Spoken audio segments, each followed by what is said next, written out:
Ito na po yung washing machine na palaging tumatagas.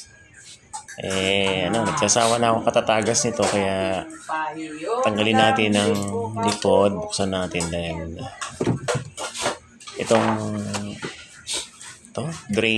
rubber drain, pudpud na to So, mga 5 years na tong washing machine na to. Dali mo pudpud yan. Yan na nga yun, te.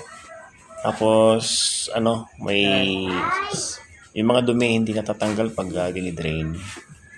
Masabit. Kasi yung rubber na pudpud na pumapasok sa butas. Ito naman yung binili nating bagong rubber drain plug sa online.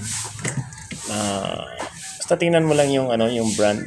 Check mo lang yung brand ng washing machine mo at yun ang orderin mong pyesa.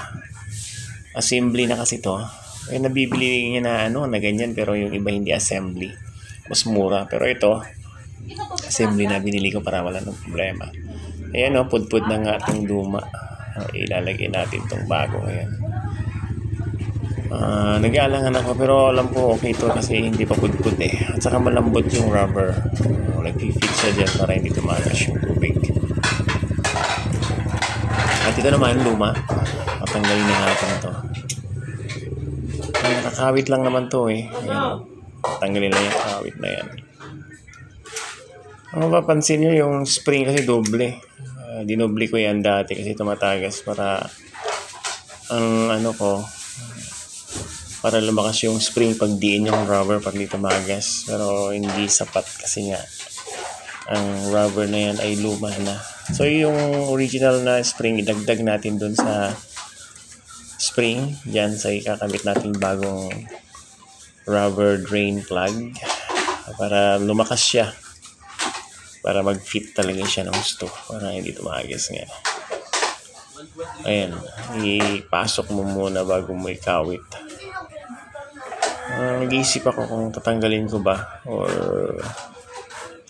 mas makasubukan natin. Mas maganda siguro kung dalawa na lang na spray ilagay natin para malakas. Yan. Kabit natin. At bago natin ikawit yung pinakakawit niya huwag kalimutan yung takip.